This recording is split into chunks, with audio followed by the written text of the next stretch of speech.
Jadi di sini saya akan memberikan informasi mengenai parent education pada ibu dan pasangannya untuk menerima anggota baru atau baby blues. Oke, waalaikumsalam Ibu, silakan duduk. Oke, sebentar Ibu, saya tutup tiranya.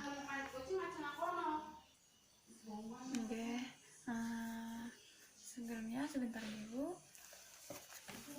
Dengan Ibu siapa nggih? Oh, dengan Ibu Tri nggih.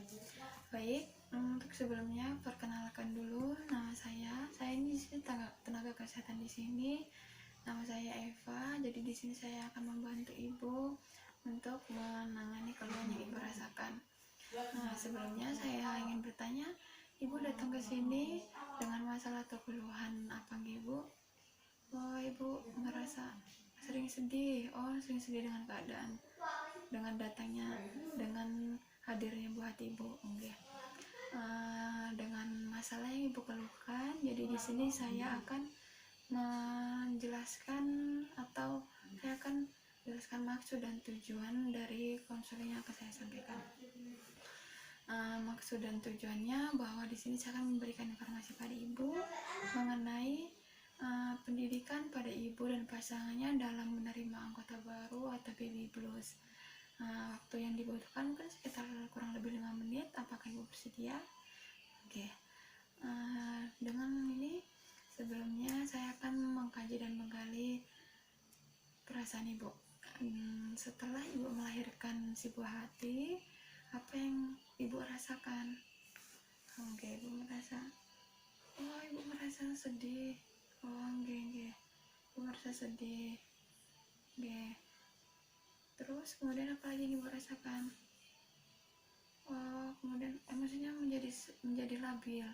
Emosinya jadi tidak karuan. Iya.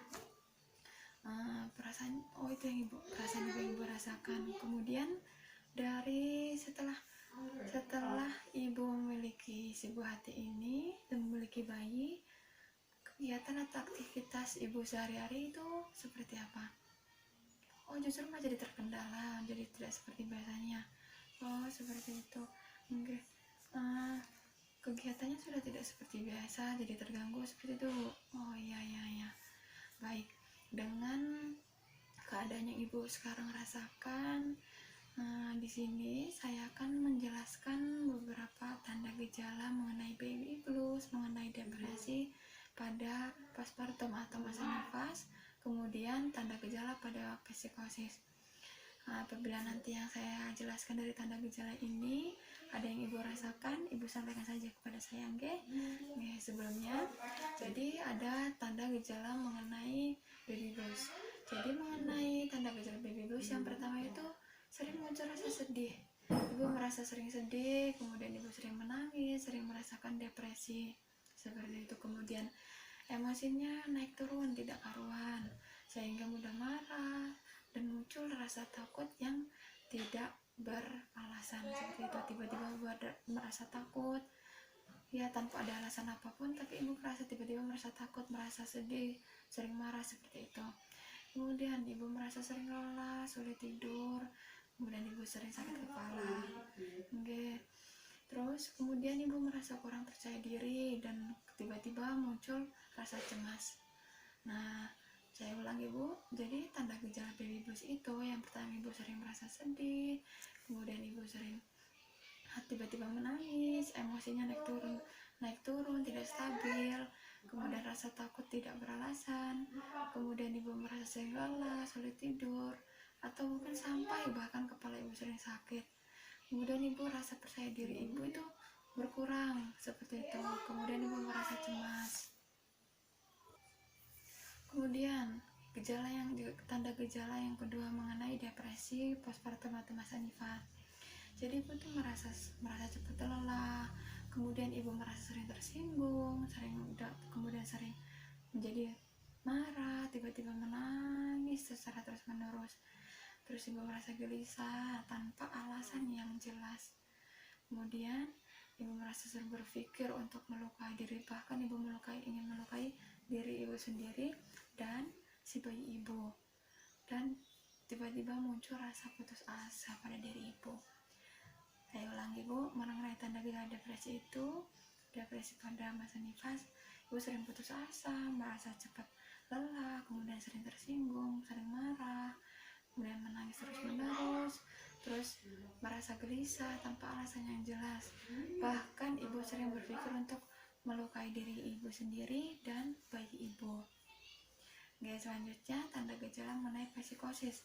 Psikosis itu sulit membedakan antara yang imajinasi dengan kenyataan.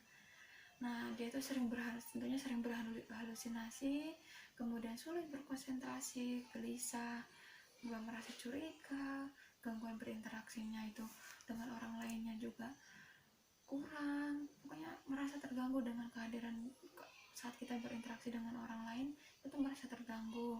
Kemudian kita berbicara itu suka melantur, tidak jelas, kita ngomong apa kita merasa tidak jelas saja, seperti itu Bu. Terus tidak sesuai dengan topik apa yang dibahas sebelumnya. Kemudian suasana hatinya tuh sering merasa naik turun, seperti itu. Ibu sering halusinasi, sering konsentrasinya sulit, sering gelisah, kemudian sering merasa curiga, gangguan berinteraksi dengan orang lain juga terganggu, kemudian berbicara suka melantur, tidak sesuai dengan topik pembicaraan, seperti itu. Dari tanda gejala baby blues, depresi, dan psikosis. Maaf dulu, saya ulangi. Tadi ada jadi di sini mengenai tanda gejala dari baby blues, kemudian dari depresi masa nifas atau postpartum tadi, kemudian dari tanda gejala psikosis, apakah ada tanda gejala itu yang ibu rasakan saat ini? Ibu sering merasa sedih, kemudian sering merasa emosi naik turun, ya. Terus kemudian apa lagi Bu? Sering merasa sering sakit kepala, kemudian sulit tidur juga, iya. Baik, dengan keadaan yang ibu sekarang rasakan, yang ibu alami sekarang, itu ibu merasa yang ibu rasakan sekarang itu merupakan tanda gejala dari baby blues, seperti itu Ibu, dari baby blues, atau bahkan nantinya bisa menjadi depresi. Nah, dengan keadaan sekarang yang ibu rasakan,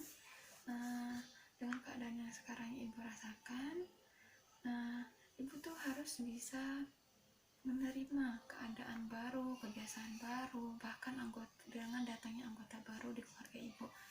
Dengan adanya si buah hati sekarang, sebelum ibu menikah, tentunya ibu sebelum menikah ibu sudah siap. Saat menikah pasti ibu bakal mempunyai bayi, seperti itu.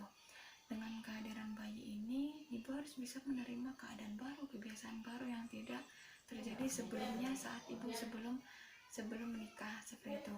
Jadi dari yang dengan keadaan yang sekarang ibu rasakan, saya sarankan untuk ibu untuk bisa menerima keadaan ini. Perlahan ibu harus bisa membiasakan keadaan ini. Ibu harus bisa berbahagia dengan keadaan datangnya si bayi ini, karena suaminya, dengan hadirnya si bayi, suaminya senang atau tidak Bu? Justru senang. Senang justru. Nah, itu dengan adanya suami ibu yang senang menerima kehadiran si bayi, nah ibu juga harus bisa seperti itu. Karena apa? Karena si buah hati ini juga merupakan darah daging ibu. Ibu harus bisa berbahagia, ibu harus bisa, intinya ibu harus bahagia dengan adanya kehadiran si bayi ini, seperti itu. Nah, dari yang saya sampaikan ini, apakah ada yang ingin ibu tanyakan? Mungkin ibu merasa kurang jelas, kurang paham, apakah ada yang ingin ibu rasakan? Ibu merasa kurang paham mengenai keadaan ini. Jadi keadaan ini merupakan keadaan dari baby blues. Mungkin dengan adanya ibu sulit menerima anggota baru. Nah, dengan keadaan ini ibu harus bisa perlahan-lahan ibu harus bisa menerima keadaan baru ini dengan cara menerima keadaan bahwa ibu sudah mempunyai bayi seperti itu.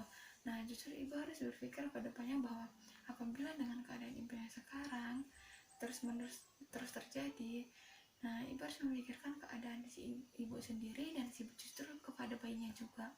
Ibu merasa kesehatan ibu nantinya juga bakal terganggu, dan kesehatan untuk si bayinya juga terganggu karena nantinya si bayinya juga kurang perhatian dari ibu, kurang perhatian penuh, kasih sayang penuh. Kemudian kebiasaan mengurusnya juga nanti akan berkurang. Intinya kebiasaan-kebiasaan yang harusnya banyak dilakukan oleh ibu, nantinya malah dilakukan oleh orang lain. Justru itu harusnya dilakukan ibu, karena bayi itu, karena anak nanti itu yang pertama dia pasti harus lebih dekat kepada ibunya, itu pasti. Nah, dengan ini saya berharap ibu harus bisa menerima keadaan ini, okay? Ibu harus bersabar, yang pastinya harus bisa berbahagia, harus bisa berbahagia dengan apa menerima keadaan ini. Pasti dengan keadaan ini ibu sudah tidak akan merasa sedih, ibu tidak merasakan sakit kepala lagi, susah tidur. Ibu harus bisa merasakan bahagia, terus merasakan bahagia dengan kehadiran anggota baru ini. Oke? Dengan ini juga nanti minta suami untuk membantu ibu untuk menerima keadaan ini, menerima untuk dengan adanya kehadiran si buah hati, begitu. Nah, yang dari saya sampaikan, dari yang sudah ibu tadi tanyakan, di sini saya menyarankan untuk ibu harus bisa semangat dengan keadaan ini, semangat untuk bisa menerima keadaan ini dengan datanya anggota baru ini. Ibu harus bisa semangat, harus bisa berbahagia, karena ibu harus bisa memikirkan keadaan kesehatan ibu dan kesehatan si bayinya juga, seperti itu. Karena nantinya jika ibu sudah bahagia, ibu sudah menerima keadaan baru ini, tentunya keluarga ibu akan merasakan kebahagiaan penuh, seperti itu. Iya, ibu akan merasakan kebahagiaan dari keluarga ini, merasakan keluarga kecil ibu itu akan merasakan bahagia. Apabila ibu bersemangat, ibu bisa menerima anggota barunya. Nah, dari yang saya sampaikan tadi,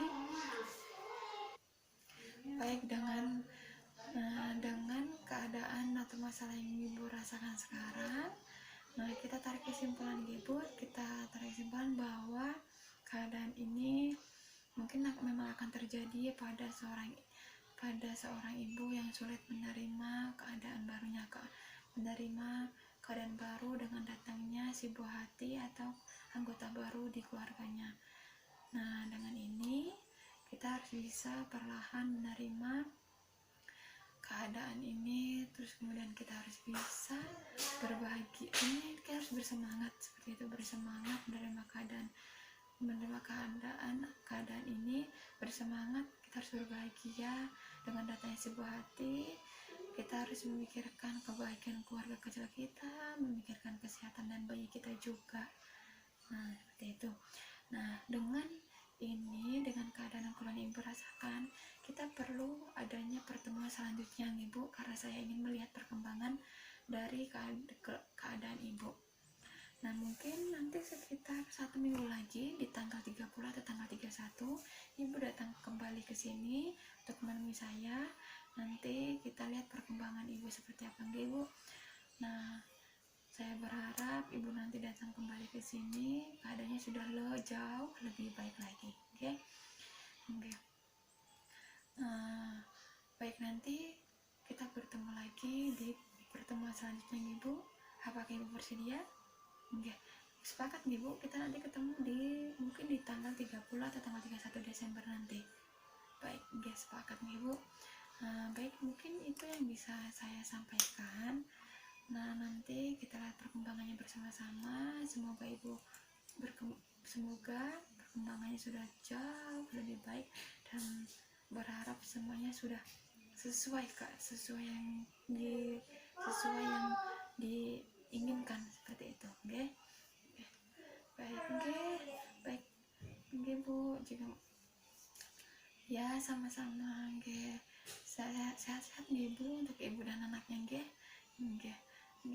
Suami bapak ibu sambil dibantu nggih nanti untuk perkembangan dengan keadaan yang ibu rasakan ini. Iya, karena ini perlu dari semangat dari bapak juga. Nggih nggih bu, nggih. Terima kasih ya bu, hati-hati di jalan deh bu. Nggih, waalaikumsalam.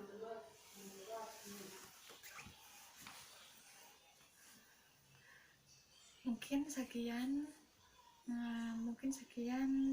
informasi atau pendidikan yang bisa saya sampaikan. Apabila ada kekurangan atau kesalahan, saya mohon maaf. Billahi taufiq wal hidayah. Wassalamualaikum warahmatullahi wabarakatuh.